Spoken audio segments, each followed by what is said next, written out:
the video recording. That is recording.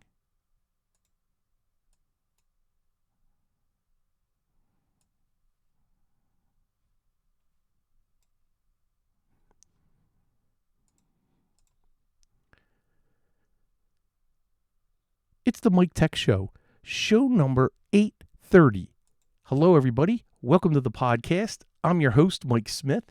Thank you very much for downloading and subscribing to the show. Please visit the main website at miketechshow.com. You can email me questions and suggestions for show topics at miketechshow@gmail.com. Please visit my YouTube page for the videos for the Mike Tech Show, and that's at youtube.com/Michael Smith MTS. And please remember to click subscribe and help me out. That would be great. Trying to get a lot more subscribers so I can start monetizing the YouTube feed. So I need a lot more. So could really appreciate your help on that. This show is brought to you by Instant House Call. For robust remote support, if you are an IT pro or an MSP, this is what you need for remote access.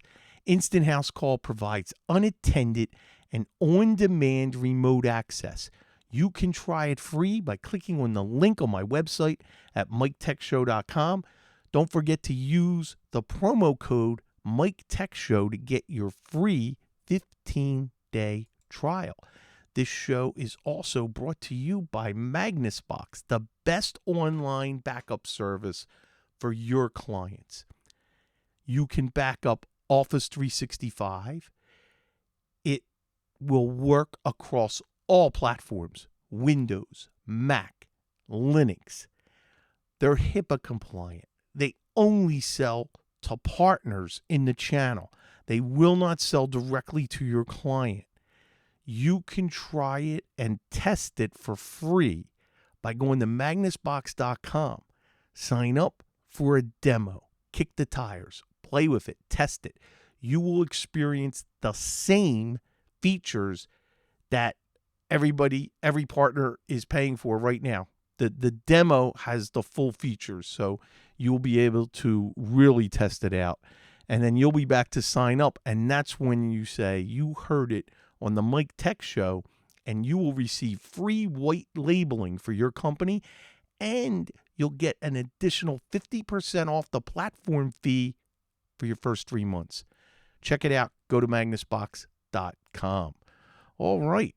Well, it's weird recording because I have not been in Pennsylvania for almost 6 months, and it's been just different getting back, getting my feet wet back here, getting caught up, getting used to everything.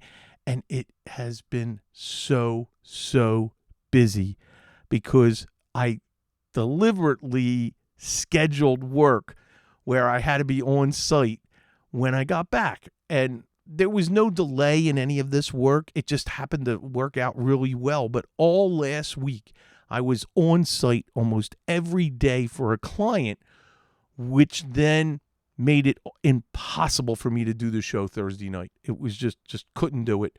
I was just wiped out last week. And this weekend, I'm working a lot, so wanted to get the show. I have work tonight after this.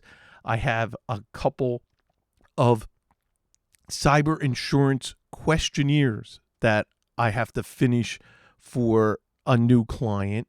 And then tomorrow, got a ton of work setting up a new email account for a client.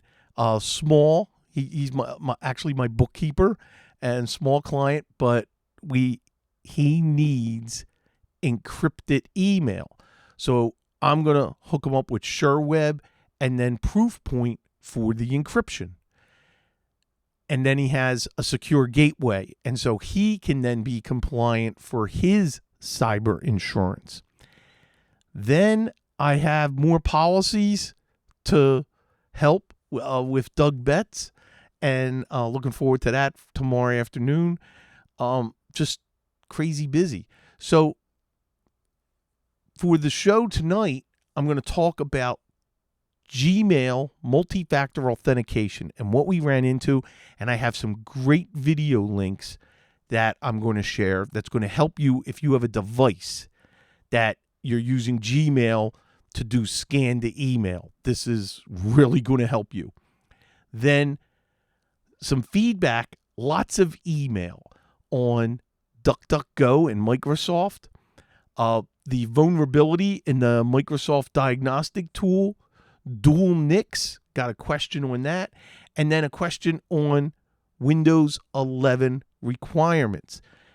Before I hit the ground on all those topics, one of the biggest challenges when I got back, I have a couple laptops that are for specific clients. I have one laptop that's set up. It's got all the software and all of the utilities and things that I need. It's my biggest client. And I have a separate bag, a separate laptop for that. And I hadn't turned it on in almost 6 months.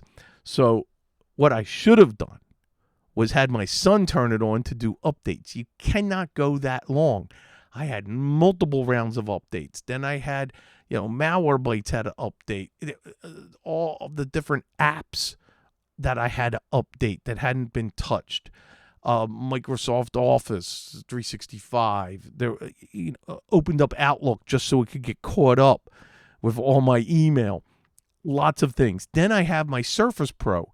And shame on me, that Surface Pro was with me in Florida because if I ever travel, that's what I travel with. And guess what? I never turned it on. So when I got back here, I needed that because on Tuesday of last week, I wasn't at a client all day, but I had to go to the Toyota dealer for oil change and maintenance and all things scheduled. And I knew I was going to be an hour or two sitting in the waiting area. And they have nice tables, great Wi-Fi. And so I had my Surface Pro, and it's a good thing I did because, and I had already updated it. And that wasn't Tuesday last week. That was Tuesday this week. But, here you go. I'm talking about it. And the weeks are already blending into each other. That's right. It was this Tuesday. And I got killed with calls, of course. And I got my AirPods in my ear with my iPhone, and I was able to remote in and yes, Patch Tuesday. And I had an issue with a peer server that was doing an update and didn't come back. It needed help. It needed a forced turn off. What else did I have? I can't even remember now. There were so many little calls that I jumped in. This is killing me. I have a client that keeps locking themselves out on the server, and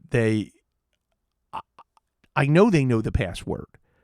So what is causing, I have to find out what is causing their account to lock out, where I got to log into the server. I instant house call into the server, bring up user and computer in Active Directory. I have to bring up the account and unlock the account. And she may go days with no issue, and then all of a sudden again, So I have that. I haven't figured out. I haven't dedicated the time to figure out what is locking out her account. By the way, anybody that can share some light on that generically, that would be great. I would appreciate it.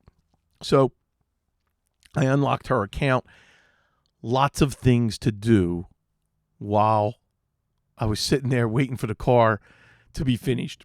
Car was finished pretty quickly, and the timing was great, and it seemed like I was only there for a few minutes, but I wasn't. That's because I was so busy helping clients. So that's why I need something light, easy to carry, and that's my Surface Pro, where that other dedicated system is a very heavy laptop that is older, but it's still got a Core i7, even though it's an older generation, 16 gigs of RAM, and it's got, a Samsung 500 gig SSD, and it runs great. And even though it's very old, hey, If it's working, great. I still have 2 other laptops. I can't even tell you how long it's been since I touched them. They're going to be candidates for the Windows Media Creation tool and just probably doing Windows 10 from scratch. I can blow them away, and I may start doing that. But the moral of the story, the lesson is, and I always communicate this to clients, don't go too long without turning on your laptop, because you're going to be in a hurry. You're going to want to do something, and that happens to me all the time, and you're hit with the updates, and it slows everything down, and you can't pause them because it's been so long. That's something I just wanted to make sure, and always remember to remind your clients that if they don't turn them on as frequently as you would like. So now the Gmail multi-factor authentication, and I know you have to be running into this, and if you haven't, you will. I've had several clients, all of a sudden, Gmail now does not allow you to just turn off the ability to use what they call less safe applications, because they consider Outlook as not safe.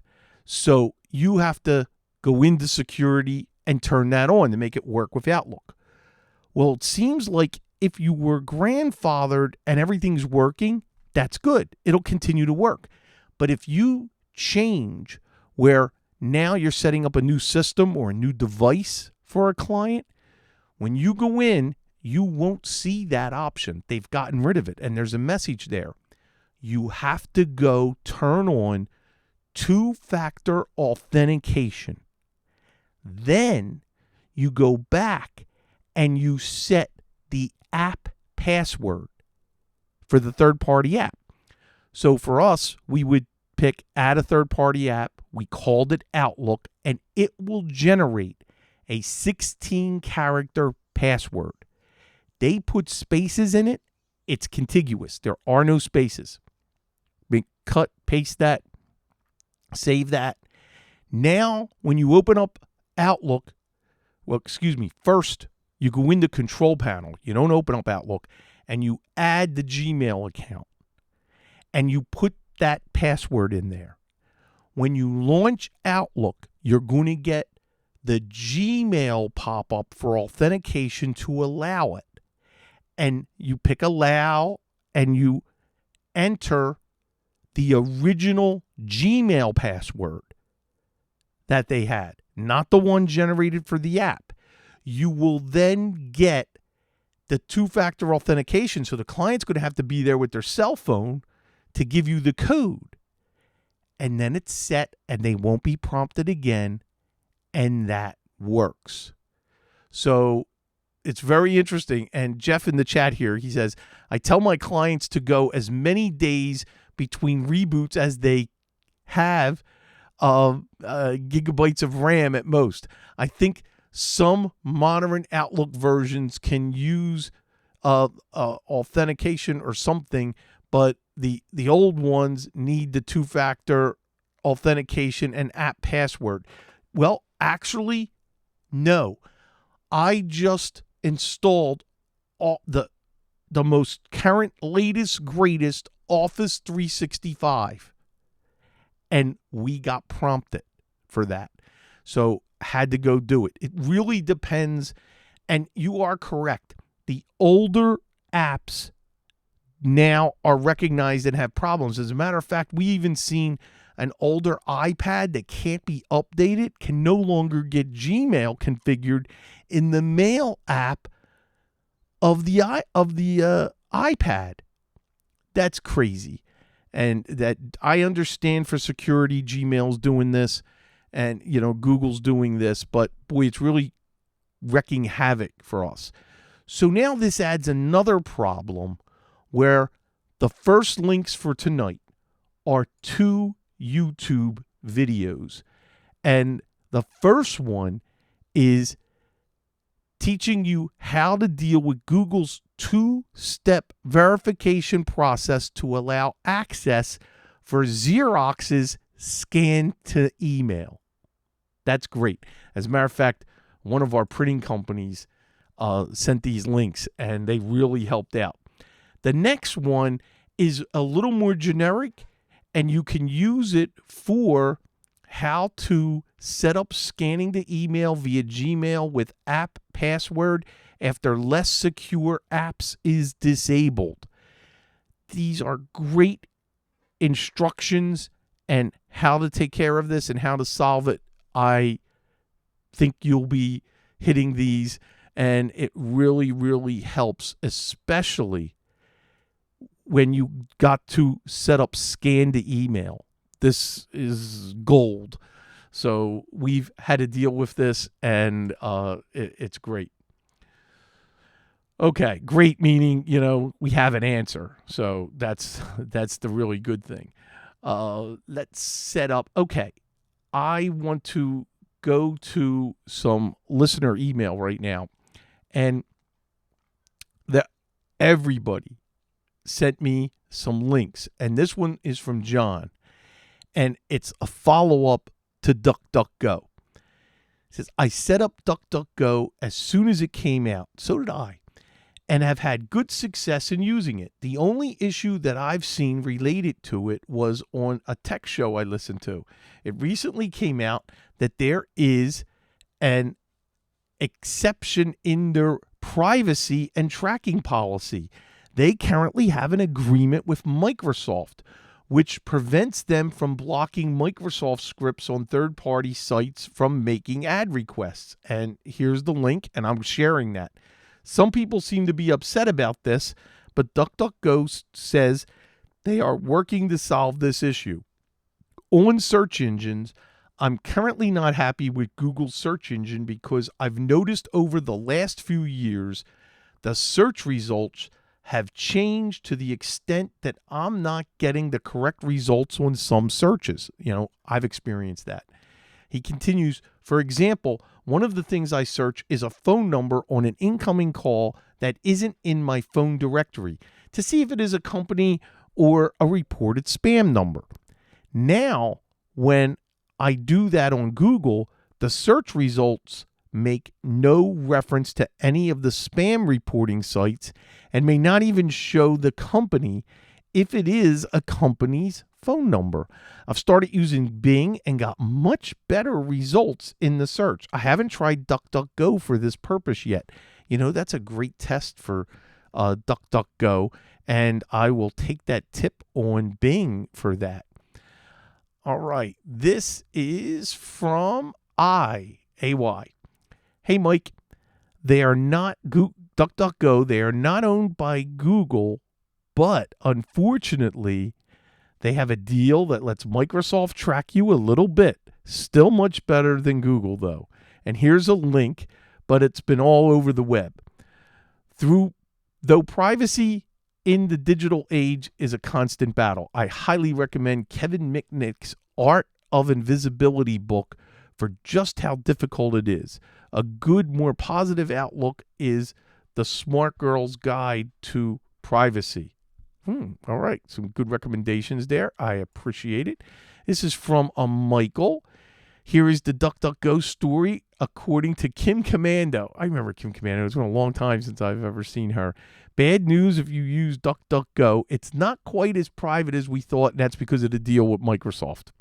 So, Michael, thank you very, very much. I really appreciate it. This is from my buddy in Florida, Joe. I recently changed from 200 megabits per second internet by Xfinity to the T-Mobile home internet service. The charge for the old service was $80 a month. The charge for the T-Mobile is $30 a month. All in all, a savings of $600 a year. Now, for me, I can't live with that because I have to have gig up and down. And I'm paying $85 a month for that, and I don't mind paying that. He continues, at first, I was disappointed when my new service gave me speeds between 15 and 69 megabits per second from my old 200. Yeah, that's pretty bad. I have 16 devices connected to my network, plus I stream in HD. A lot. But you know what? It all works fine, including the streaming with no buffering.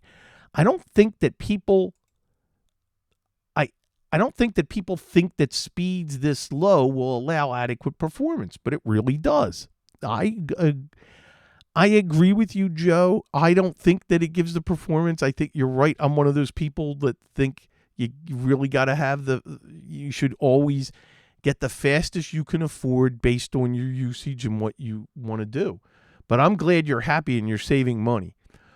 All you see nowadays is a plethora of ads showing high-speed internet, shoving high-speed internet down our throats, forcing us to pay a lot of money for an unneeded add-on. And my needs are different because I'm consulting. I got my show, so my bandwidth needs are far different from the typical user. He goes on, apparently all you need to stream high-def shows is a reliable 15 megabits per second. Not many people know this. As far as having a lot of devices needing high speed, again, not true, as these devices only connect to the internet intermittently with a quick burst of a little data. Hope to hear your thoughts on this podcast. Joe, I agree with you. And that's why you should really test. For free, it doesn't cost you anything to increase your speed except for the additional price. And I'm going to bet you something, and we just had this happen with a client. We asked for their internet bill. They use Comcast. They're paying for a service that Comcast doesn't even sell anymore. And it wasn't Comcast, it was Verizon. So you're paying way, way too much for what they're delivering. Give a call, and I bet you can triple your speed and lower your price at the same time. And you know what? That's exactly what happened. They tripled their speed. They went from 50 up, 50 down for what they were paying. They're now 150 up, 150 down. They're going to be coming out and giving them a new modem, and they dropped their price per month. That's happened to me in Pennsylvania, especially with Verizon Fios. And, when I go back down to Florida, I'm actually going to turn up to 2 gig. And I bet you I'm not going to be paying very much more than what I'm paying for a gig with Frontier. So that's my plan. But my advice, like Joe, try it. Try it with the low speed and see how things are. You can always increase it. Thanks, Joe, for the email. This came up a couple weeks ago, and I'm a couple weeks late, and the link will be in the show notes for tonight. And this is from Kurt, a regular listener, and he was in the chat a couple weeks ago, and this is in response to that 0-day vulnerability of the 0-day exploit that exists in Windows systems for all versions of Microsoft Office. Yes. And it's very easy. There's a link to follow. And this is for the vulnerability in the Microsoft Support Diagnostic tool. It's very easy command line for you to type that can fix this vulnerability. So I recommend this article. It's going to also be in the show notes. Also, let's see. We got a couple more emails here. Let me find them. And this is from Alan, and this was a comment on YouTube on the last show. And he says, "Great show as always, Mike. Thanks for all you do. I was curious about why someone would bridge network cards. I've never done that before. Always learn something from you. You know why? What if one card goes down? What if there's a problem? What if there's a problem on the one port and there's an issue? You bridge them together. Now you got like automatic failover. Plus, when you bridge them, you're going to get the bandwidth, the extra bandwidth back to the server. So it's just something that, hey, if the 2 NICs are there, why not do it? Right? Why not take advantage of it?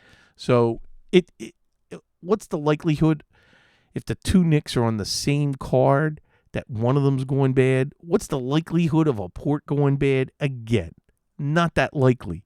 But if it does, that's why you have it. Final question for the night here, and this is on Windows 11, and this is from Michael, and it's on Michael Arnold. Hi, Mike. I am just your normal computer dude. I want to build or find a used PC, but I want to know what is the base CPU and stuff for Windows 11. I know there are sites like PC Part Picker. I just want to use Windows 11 without modding it. I agree with that. Even though we know we can mod Windows 11, I did a show talking about that a month or so ago. But if you don't have to mod it, it's better to be natively supportive. And he continues, I just want to use Windows 11 without modding it. I also want a better PC than the one I have now. I have an old Office PC from a place that only has older Office stuff. I need something cheap at the time when my PC crapped out on me. Okay, Michael, I'm going to have a link in the show notes that links to specifically the CPUs and all of the system requirements for Windows 11. You really want to make sure for memory, they say 4 gig. They're crazy. Microsoft's crazy. It really makes me mad when I see those minimum requirements, and that I just, when you have those minimum requirements, we know it's unacceptable. Right now, anybody getting a new system, or for that matter, even a refurb, I make sure there's 16 gigs of RAM. 8 used to be our minimum. 16 is now our minimum. I want a 10th generation minimum of the CPU. But you may have to go 11th or 12th generation on the CPU on Intel in order to be Windows 11 compliant. I want to see you with 16 gigs of RAM minimum. I want a 512 gig SSD minimum. And then you're a decent CPU. And don't get the minimum. Get a little better than the minimum. You don't need the latest, greatest, fastest. But don't get the minimum requirement for the Windows 11. Well, there's going to be a sweet spot in the middle. That's sort of what I like if I'm, recommending something for a client.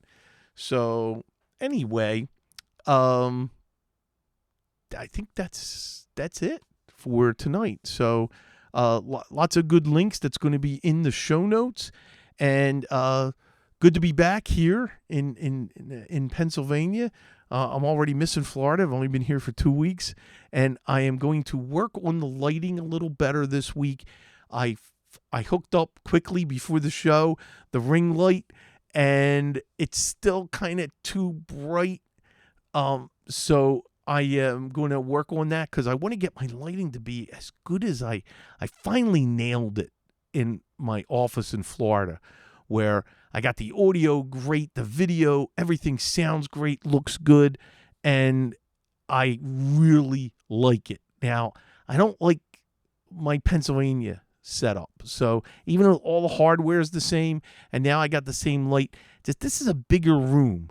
So I have to try. I'm going to try a couple things. And also, I don't think you notice it, but I see it on Audacity. There's a slight, I don't know if it's a hum or there's some kind of an interference, and I can see it in the wave, just little bits when I'm not talking. It's definitely picking up something, so I have to work on that. So I can't believe it's been over 17 years I'm recording, and I'm still tweaking the video and the audio because especially the audio, I can't help it. I know I'm not a video guy, but the audio is something that I obsess over. and wanting it to be perfect. So I look at that and I'm like, okay, I got to do that. So that is it for tonight's show. Everybody stay safe and have a great week. And I'll see you back here, same time, same channel. Bye-bye. All right.